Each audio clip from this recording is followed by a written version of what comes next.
on Fascinating Frontiers, episode 115 for June 28th, 2026. The universe has been busy. Let's get into it. The week's biggest developments pulled together, what actually moved, why it matters, and what to watch next. SpaceX cumulative orbital deliveries now exceed the total from every other launch provider in history. The gap stems from reusable Falcon 9 first stages that return to landing platforms or ground pads after each flight. No other operator has matched the flight rate or payload capacity achieved so far. The company's Starlink missions continue at high cadence and keep pushing the total higher. Future Starship flights could widen the margin further once they enter regular service.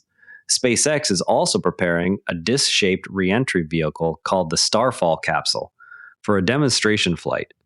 The capsule is sized to return small batches of materials processed in microgravity. No prior commercial re-entry system has offered routine, low-cost sample return from orbit. Engineers are targeting specific performance metrics during the upcoming test. Speculation continues about whether a payload was dropped from a recent related launch.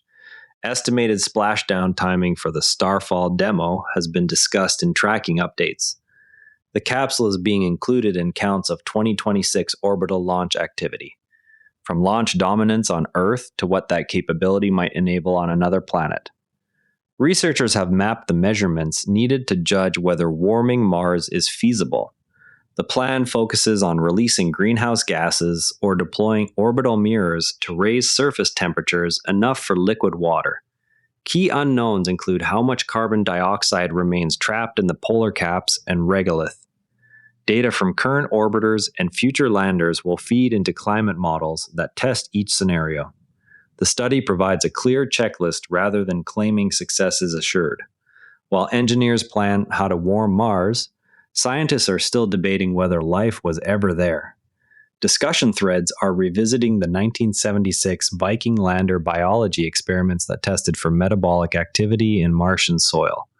The original results remain ambiguous, with some scientists still arguing the labeled release tests showed signs of life, while others attribute the signals to chemistry. Recent posts compare those early data with modern instruments such as Perseverance, Sherlock, and Pixel. Contributors note that sample handling differences between 1976 and today limit direct comparisons.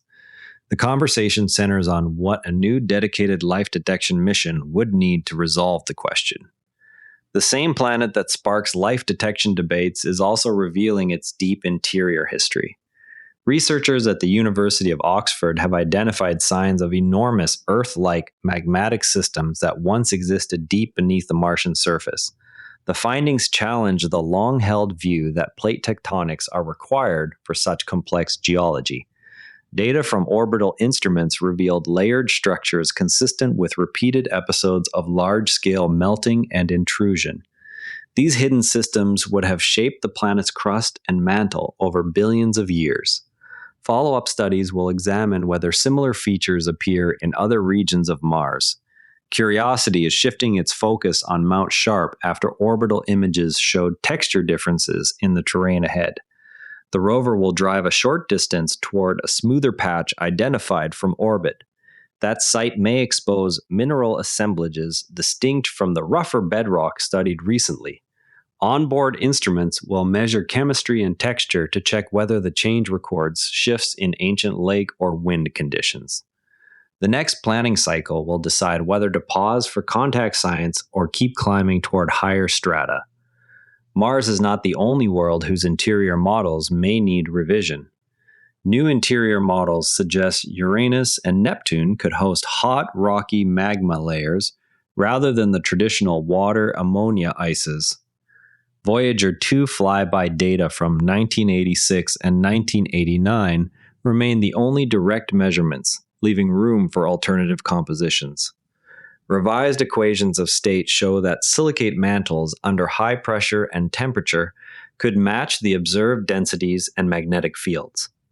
The shift would change how scientists interpret heat flow and atmospheric dynamics on both worlds. Future orbiter missions will test these predictions through gravity and magnetic measurements. While outer planet models shift, astronomers are getting sharper views of our own galaxy's center. The Euclid mission released its widest and sharpest view yet of the galactic center in visible wavelengths. The image covers a crowded field packed with stars and dust that ground telescopes struggle to resolve. Euclid's wide field camera captured the data during routine survey operations. Scientists will use the mosaic to map stellar populations and dust lanes across the inner galaxy. Future data releases will add near-infrared layers to the same region. Another telescope is also delivering unprecedented star counts, this time in an edge-on galaxy. Infrared observations pierce thick lanes of dust to map the thin disk and bulge structure of an unnamed edged-on spiral. The census provides a rare side-on census of stellar populations across the full radial extent. This view helps calibrate models of how dust and stars are distributed in galaxies viewed at other angles. Future papers will compare the star counts against simulations of disk formation. From distant galaxies to our own solar system's visitors, a newly analyzed object that passed through the inner solar system last year shows a composition consistent with formation during the universe's peak star-forming era. Spectral data suggests the comet originated in a cold, dense cloud within a stellar system that was ejected early in galactic history. Its ices and dust differ markedly from anything formed in our own solar system. Astronomers are using the object to test models of how planetesimals are scattered between stars. Follow-up observations with additional facilities are planned to refine the age estimate. While ancient objects pass through, Canada is charting its own future role in space. A new analysis argues Canada can expand its role through targeted investments in robotics and Earth observation. The report highlights existing strengths in satellite technology and astronaut contributions. It recommends closer coordination between government, universities, and industry. No specific funding figures are attached to the proposals. Next steps depend on upcoming federal budget decisions. Japan has donated $23.6 million toward Paraguay's first space technology center. The funding will support construction and initial operations of the new facility. Paraguay has not previously operated its own dedicated space technology infrastructure. The donation builds on existing bilateral cooperation in science and technology. Local teams will gain access to training and equipment through the center. Implementation timelines will be set once construction contracts are finalized. Before their flights, Apollo crews practice sampling and traverse planning in Alaska's Valley of 10,000 Smokes. The landscape, shaped by volcanic ash flows, gave astronauts experience identifying rock types and structures quickly. Those exercises shaped how crews later documented samples returned from the moon. Archival photos and audio from the sessions are now part of a new public exhibit. The training underscored the value of field geology skills for lunar surface operations. Space Shuttle Endeavour has been placed on permanent display in California. The orbiter joins other retired vehicles in a museum setting that highlights its flight history. Visitors can now view the vehicle alongside artifacts from its missions. The display preserves the engineering details of the reusable spacecraft design. Planning for the installation drew on records from the entire shuttle program, from national strategy to a quick look at other notable items this week. Researchers have linked specific re-entry events to sudden spikes in atmospheric metal concentrations. The data come from ground-based sampling that captured elevated levels of elements commonly used in spacecraft construction. These measurements show how material from returning stages disperses at altitudes where it can interact with the stratosphere. Follow-up studies aim to quantify how frequently such injections occur as launch rates rise. A satellite tracking tool now includes an option that removes artificial magnification so objects appear at their real sizes. Users can select the International Space Station and watch the view zoom out until the station shrinks to a single pixel against the globe. The update incorporates accurate three-dimensional models for the International Space Station, Hubble, Tiangong, and thousands of Starlink satellites. Real-time propagation still runs on Celes track data, but the visual now matches the physical spacing of objects in orbit. Season 53, Episode 7 of the long-running science series focuses on current lunar exploration architecture. The program covers lander development, surface operations, and the role of commercial partners in establishing a presence. Interviews highlight engineering challenges that must be solved before crews can stay for extended periods. Archival footage from earlier programs is woven in to show how far planning has advanced.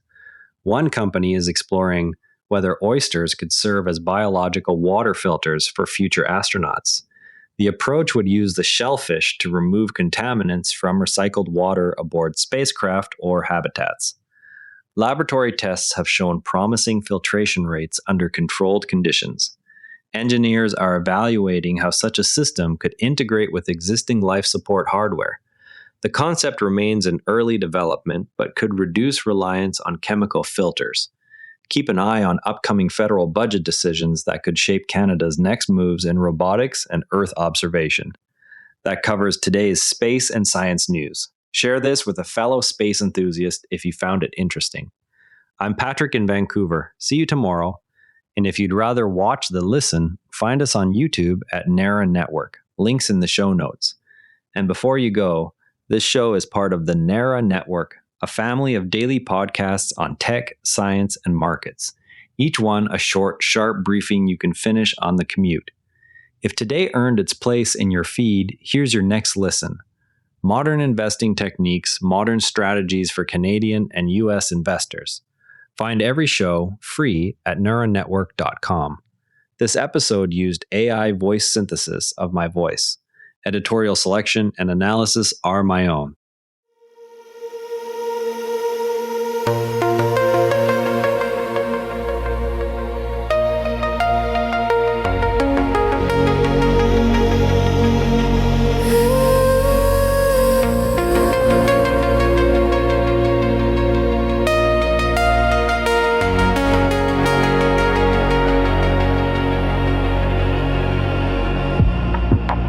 Drifting softly